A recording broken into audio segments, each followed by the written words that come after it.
Joshua, I'm still waiting for you. I believe that the message that I deliver have reached to you. I'm waiting for you. Just give me the dates. Give me the dates. I'm gonna show you. Me, FBI, I will put you down in two rounds. In second round, I'm gonna put you down.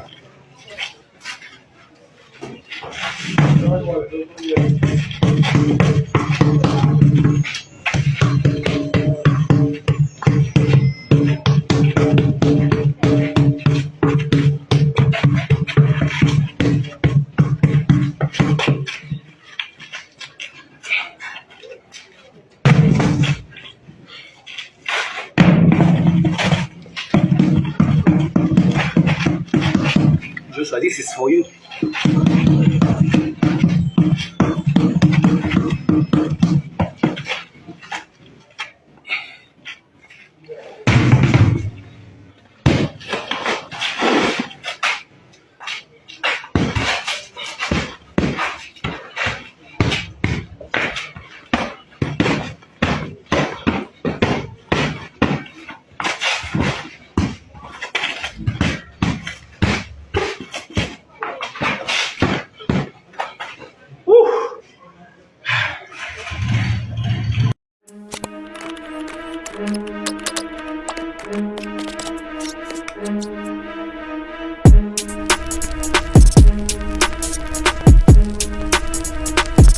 Reactions have trailed President Bola Ahmed Tinubu's approval of 90 billion naira to subsidize the cost of this year's Hajj pilgrimage. Vice President Kashim Shettima made the announcement during the inaugural Hajj airlift at the Sir Ahmadu Bello International Airport in Kebbi State on Wednesday.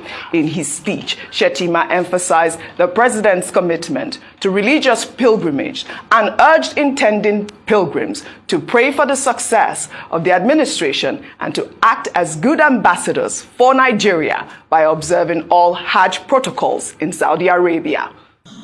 The president approved the release of 90 billion naira to subsidize the cost of pilgrimage for this year's Hajj. Therefore, I urge you not to relent in praying for the success of this administration, for the peace and progress of our country that we are proud to call our motherland.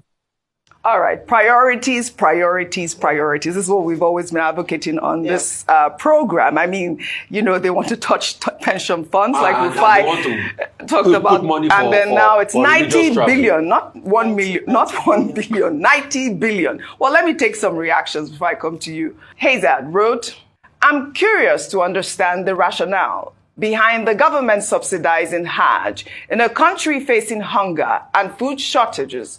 While it is important to fulfill religious obligations, it seems more prudent to prioritize addressing the immediate needs of the population. Olu wrote, taxpayers' money is being spent on religion that should be personal, but they said Nigeria is a secular state. Well, I hope they will sponsor Christian pilgrimage to Jerusalem too. But honestly, we don't need this right now. Pint of Gary is 3,500 naira. Poor men are struggling to breathe. Shall we quote President Bola Ahmed Tinubu? Let the poor breathe. I mean, this, I believe, should also be looked into higher. We don't seem to look like a serious nation. If at this point we are still paying 90 billion naira, this year's school feeding program is budgeted to be 100 billion naira, 10 billion naira shy of this money for Hajj. Do you know how many children can be fed in school, and then the effect on that or the impact on that in terms of having more children in school, especially in the north, which has the largest number of out-of-school children in the world? Do you know how much money that would go into? Absolutely. I'm not saying that people shouldn't go to Hajj. Go to Hajj, but let it come from your personal pocket. Or let come from your private, there are generous Yes. private individuals Absolutely. or organizations who might want to take this up as Not at this CSR. time. We need to be honest with ourselves as a nation. Yes. We keep saying, "Oh, don't touch religious things." Religion is very personal. Mm-hmm. Your faith in God is personal in terms of the fact that you choose to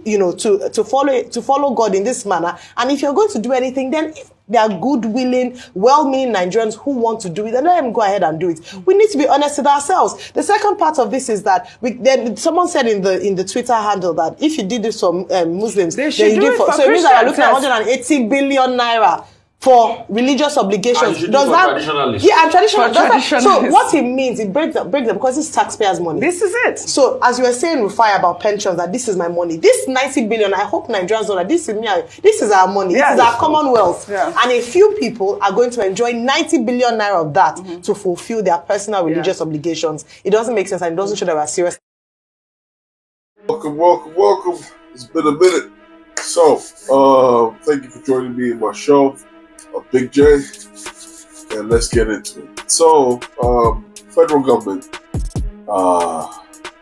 Tinubu has approved 90 billion naira for Hajj subsidy. This is for Muslims to go on the Hajj. 90 billion naira. And they have a school loan, a student loan appropriation of 5 billion.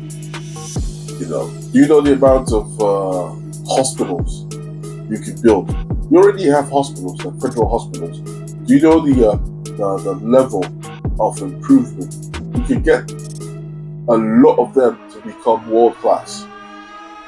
You don't even need. You need about probably 10 billion. You get a world class hospital with cancer units, state-of-the-art systems, everything going for it. Like they are willing to waste 90 billion for something that will not physically benefit anybody. You want to go on a religious expedition with 90 billion naira. Like, are we joking? What kind of country is this? Like, what kind of stupidity is this? This is first-class dumbness. I haven't seen any kind of dumbness like this before. This is serious stuff. So that means they have to approve the ones for the Christians now. You can't just do only for Muslims. So that means they have to do another 90 billion for Christians to go to Israel. So that's altogether 180 billion for religious purposes. Something that is a personal journey. So you cannot afford to go to the Hajj. You want to still go to the Hajj. When people are hungry, people are starving, and guess what? The poor masses will not be the ones to go to this Hajj. They'll be rich people, already rich, people that will go and benefit from this subsidy. But what is the essence of it? When we have a lot of projects that we need to complete, lots of roads are bad, still have electricity problems, security problems. All these things require funding. They require a lot of money. Our healthcare is rubbish. One of the last in Africa. I don't want to mention the world. Like, we need proper structures, proper infrastructure in terms of healthcare, power, security. So the police, our hospitals, so federal, government hospitals require funding. Our schools. You understand the amount of improvements if a school gets about 500 million to just, revamp, renovate, put in lots of, equipment, computers, lab equipment for secondary schools, That's a lot of money. 90 billion naira. For what? Even if it's 2 hospitals or 3, in each zone. So like the north, they could have one massive one, a world-class hospital.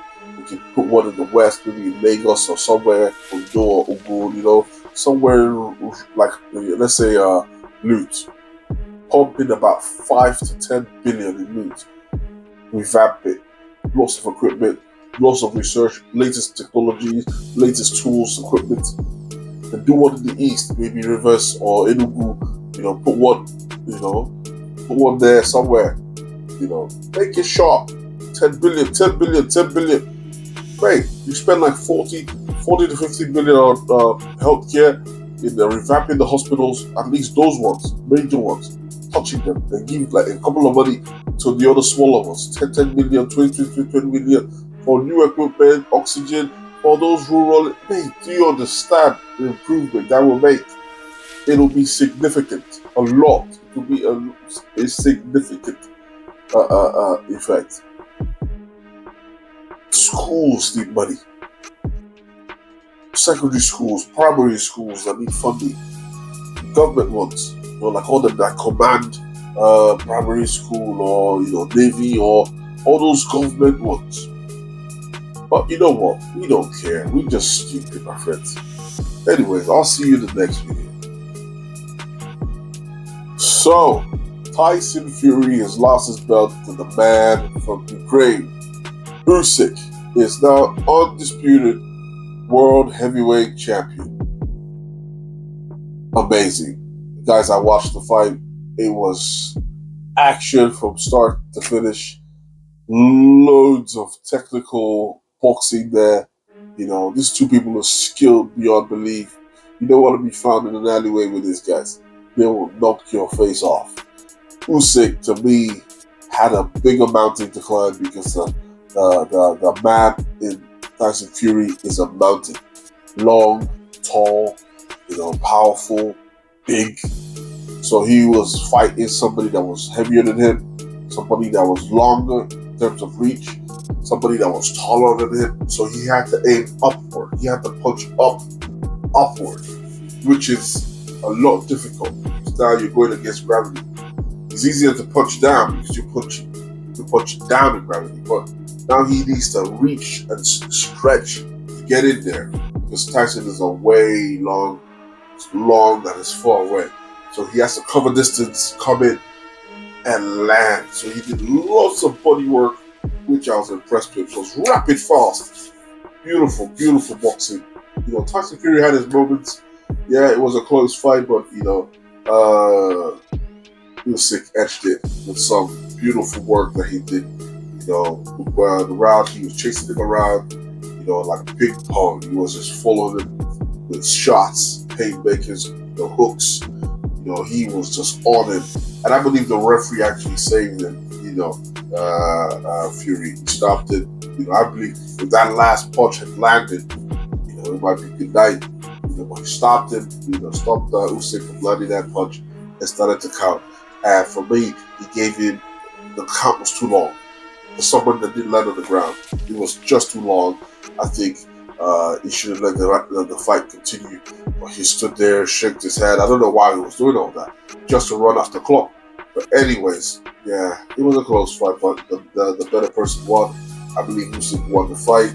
All that rubbish Tyson was saying, bollocks. I'm looking forward to the rematch, and let's see how that happens.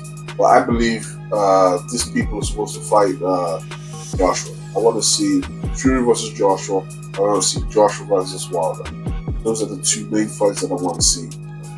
Anyways, I'll see you in the next video. Peace.